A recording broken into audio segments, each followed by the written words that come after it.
On a été dans une période, une éra un peu plus satanique, où le féminin était diabolisé, et la femme ne pouvait être soit une mère, soit une pute, en gros, mais pas une femme qui est avec ses dons, qui est connectée à elle et à la nature, le féminin sacré, qui a été diabolisé, ok. Les femmes sont des sorcières, les femmes libres sont des sorcières, les femmes intelligentes et belles en plus, t'imagines, et ben elles sont hyper dangereuses. Il faut absolument les contrôler, les neutraliser, voire les détruire, d'accord? Est-ce que tu ressens ça, ce que je te dis? C'est pas du féminisme et du masculinisme, on s'en fout complètement. Parce que dans le féminin et le masculin sacré, on n'est pas dans l'opposition, on est dans la réunion, l'union en soi-même. Donc on participe à rien de féministe et de masculiniste ou de hyper religieux, etc. Pas du tout. C'est un chemin initiatique, personnel, qui passe par le fait de s'individualiser, oui, mais pour se reconnecter au groupe et à l'égrégore de groupe que toi tu vas créer avec tes propres règles. Il y en a qui ne se gênent pas de créer leurs propres règles sur Terre et de détruire la nature, la planète et la féminité. Donc tu as le droit de créer l'inverse. C'est comme ça que ça marche d'ailleurs. C'est toi qui dois créer comment tu veux être traité dans ce monde et comment tu veux vivre dans ce monde, voilà, avec ta vision du monde idéal, ton identité et tes valeurs. Et de plus redescendre de ce que tu as créé comme valeur pour t'adapter à des relations ou des personnes toxiques.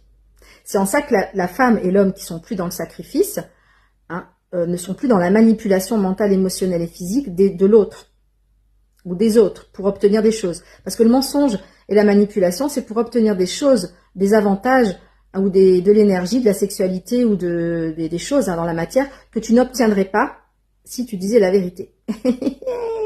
Oui.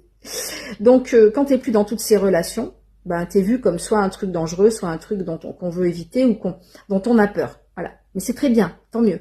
C'est comme ça que justement, tu te crées de la valeur, une valeur inestimable qui n'a pas de prix. C'est comme une corde d'abondance.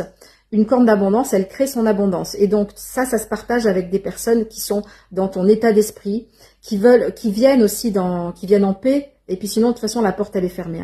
Voilà, c'est tout. Que ce soit pour des gens de ta famille, une collaboration professionnelle ou le partenaire. Et là, c'est très important, les femmes, de savoir ce que vous faites avec votre Shakti, justement, votre énergie sexuelle. Parce que on ne partage pas son corps avec n'importe qui. Ça a énormément de valeur. Donc, beaucoup de gens pensent que les relations aujourd'hui, c'est ça. On fait chacun sa vie, puis on se voit que pour les petits plaisirs de la vie. Non. Non, parce que dans la vie, voilà, le corps, c'est pas un supermarché, quoi. On vient pas se servir d'énergie vitale et sexuelle, ni un employeur de ton énergie de créativité. T'es pas au bon endroit, tu t'en vas. Tu as de la valeur. Voilà, ce que tu fais a de la valeur. Donc, une femme qui est dans son féminin sacré, elle va savoir créer de la valeur, et un homme aussi qui est dans le masculin sacré. Et c'est en ça que tu vas te reconnaître avec ces personnes et te retrouver. Donc, il y a pas de rivalité là-dedans. Et là où il y a des rivalités, que ce soit avec des amis à toi ou des partenaires de travail ou autres, ou des gens de ta famille, s'il y a rivalité, c'est que ces personnes ne peuvent plus avoir accès à toi. Ils se servaient de toi, c'est tout. Donc, ils savent pas créer leur propre énergie en eux. Donc, comme ils savent pas créer leur propre énergie, ils pensent qu'ils doivent se servir sur les autres, et donc essayer d'avoir accès à toi à travers les dramas émotionnels, à travers voilà tout un tas de choses. Donc, quand tu participes plus à ça, les choses vont changer dans ta vie. Et c'est ce que je te souhaite. À bientôt.